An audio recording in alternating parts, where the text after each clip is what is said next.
Hello my friends, in this video we've got yet 10 more things you may not have known about Helldivers 2, from hidden mechanics to interactions that you perhaps didn't know about because they're maybe not explained all that well. So just before we jump into tip number 1, I'd like to ask you to subscribe to the channel if you've been enjoying the content. It's quick, it's easy and it's free to do. And a huge number of people who have been really enjoying my videos still aren't subscribed, and we're inching ever closer to that 200,000 subscriber mark. And with that out of the way, tip number 1 is all about super samples. These are the rarest samples which only spawn on Suicide Difficulty Plus, and I'm talking you through the quickest and easy methods to find and identify them. To find super samples, you first want to look out for these rocks. Sometimes they could come in a slightly different shape, or even be partially covered by crates, which I'll show you in just a second. But the rocks themselves will always have this white lightning effect shooting all over the surface of the rock, and if you look around the base, that is where you will find your super samples. They are little floating bubbles of uranium.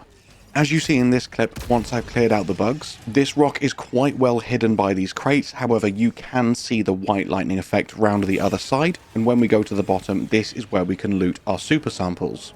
On Suicide and Impossible difficulties, there will always be 3, and they will all be in the same place. On Helldive difficulty, there will be 6. Again, they will almost always spawn in the same place. However, I believe there is a chance for 2 of these rocks to spawn with 3 samples under each. One final very important note, as of right now, the super samples can be bugged, sometimes not allowing you to pick them up, and sometimes not allowing them to be retrieved if they are dropped. So make sure your party member with your most defensive options available to them is the one that loots these samples, and try to keep them alive by any means, because it is absolutely devastating if they die and you are then unable to loot their corpse. Tip number 2 is around the supply pack. I'm sure everyone here already knows the effectiveness of the supply pack. However, this tip specifically is to always let your supply pack teammate be the one to collect the resupply. When someone with a supply pack interacts with the supplies dropped by the resupply, it will both replenish their own inventory and their supply pack. So if you want to take this tip to the extreme, the most efficient and effective way to do this, though very time consuming and not really possible on higher level difficulties, is have each member of your party individually drop the supply pack for the next party member, pick it up and then interact with the resupply. This way all 4 of you will be fully restocked and your supply pack will have all 4 charges ready for your next encounter. This way you are doubling the efficiency of every single resupply, getting 8 full resupplies per cooldown. And should you want to take this tip to the extreme and make sure that you all have infinite amounts of everything, when your supply pack comes off cooldown, don't forget that every single time you call it back in, that's another 4 supplies.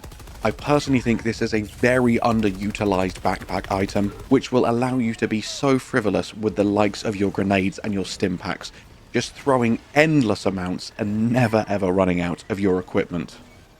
To introduce this next tip, let me quote an in-game hint word for word. Automatons are equipped with hyper-reactive protocols, making them susceptible to suppressive fire. And effectively what this means is the more you shoot the bots, the less accurate they will become.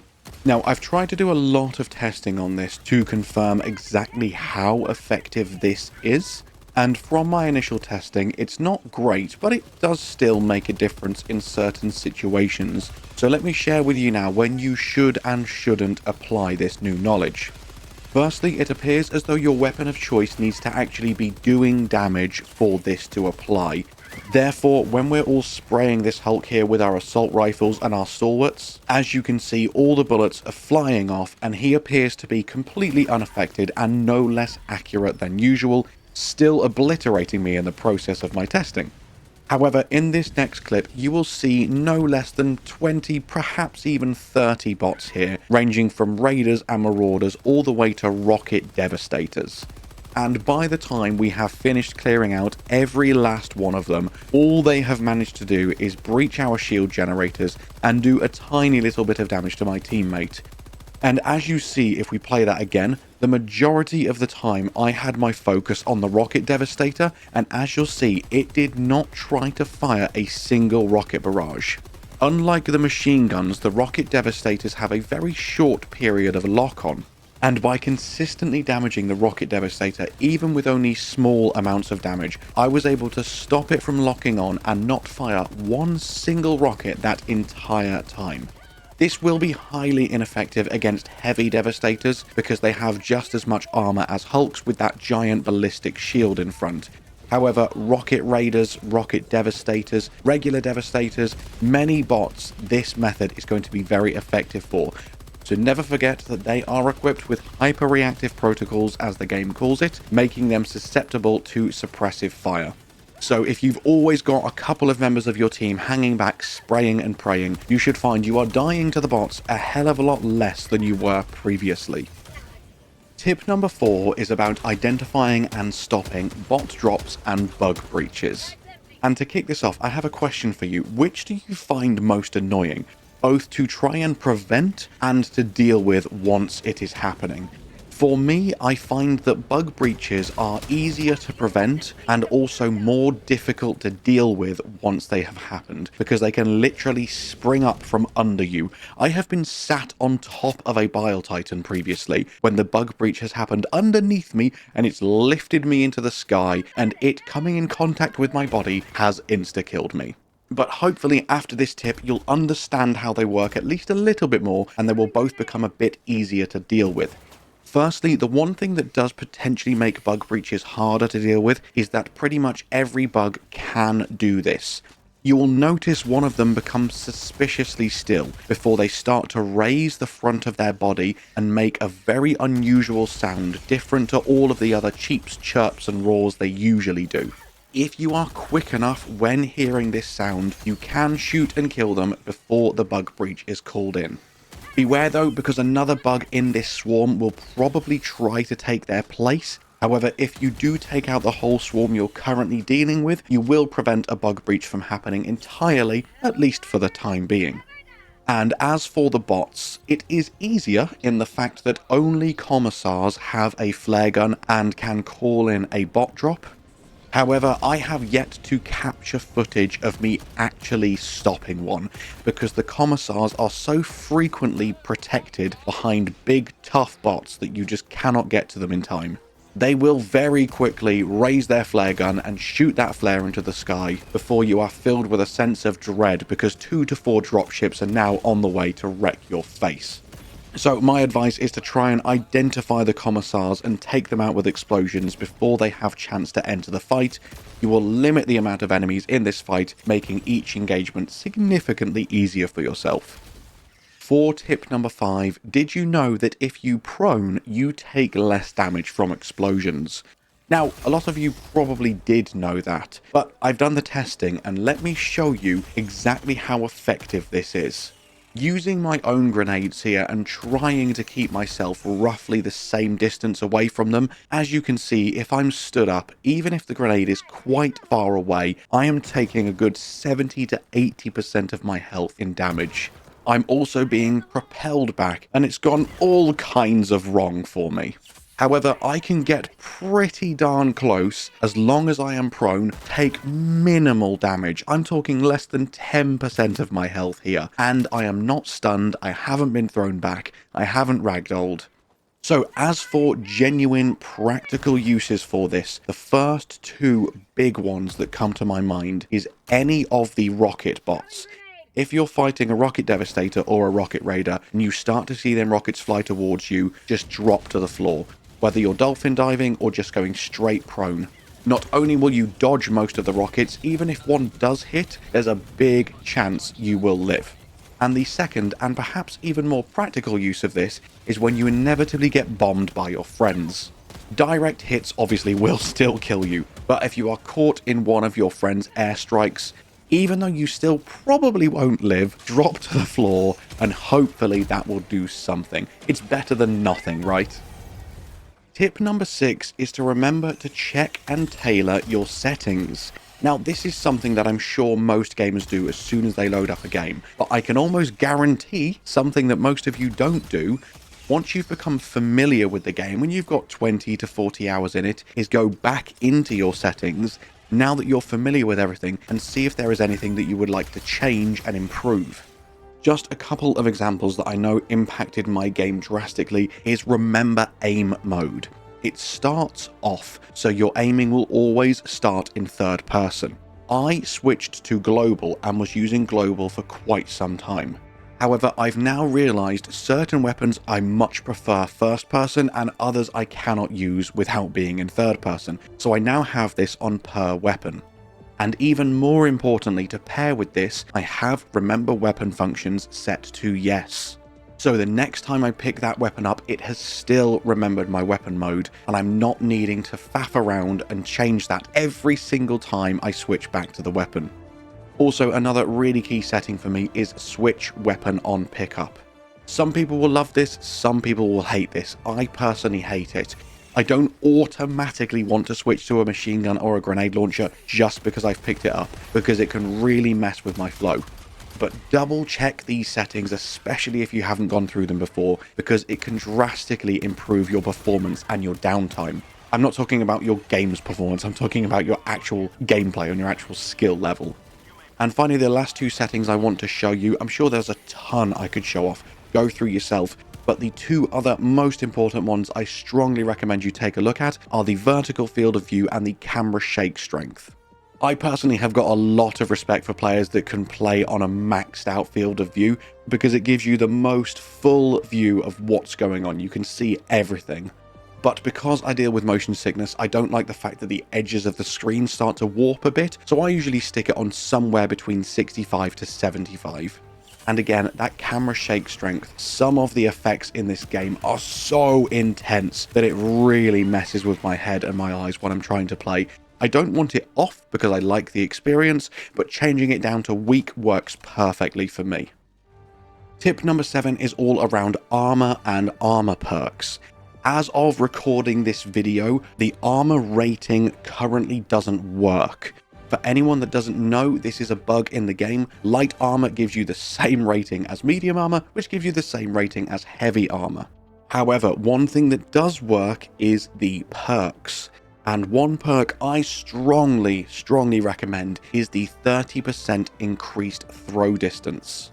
As you can see here, when calling in an airstrike on a factory, it changes my throw distance from around 42 meters to 66 meters. And when using certain builds, which I will elaborate on in tip 8, this can make absolutely giant differences to your gameplay. But for now, before I get ahead of myself, tip number 7, armor doesn't work, focus on the perks that you want to use, or just focus on fashion.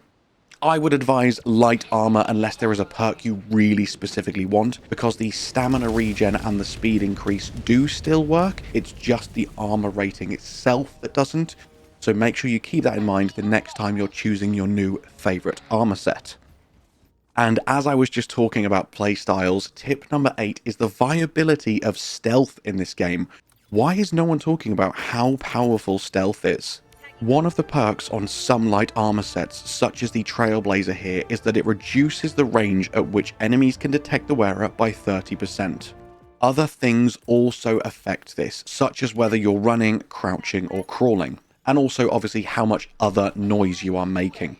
Therefore, if you are prone with that additional throwing range, or if you are wearing this 30% reduction in detection range armor set, you are able to take out the likes of bug nests and factories without enemies ever knowing you were there. Just make sure as soon as you have thrown your equipment or stratagem of choice that you prone and you crawl away slowly, and 9 times out of 10 the enemies won't even know what hit them. Another fantastic use for stealth, as you can see here, it really does work. I have a whole patrol of bots walking past me here, including Devastators and Raiders. They have no idea I'm here, and I am just feet away from them. Go into a mission solo, or even with friends who are willing to try this out with you, and try a full stealth mission. it completely changes the way you play the game. It feels like you're playing a mission of OG Metal Gear Solid or something like that. It honestly makes it so intense and adrenaline filled in such a completely different way to playing the game normally. I cannot recommend trying a few missions in stealth more. It's genuinely so fun. Tip number 9 is very all-encompassing, and it's basically the most efficient way to gain experience at higher levels, and that is to play on Helldive.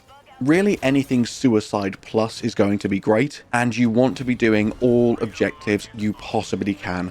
Objectives, nests, side objectives, everything you can do is going to give you bonus experience, and that will be multiplied at the end of the mission based on the difficulty you are doing. To give you one specific example of exactly how crazy the experience multiplier is, this wasn't even on the 50% increased XP weekend we just had. This was before this.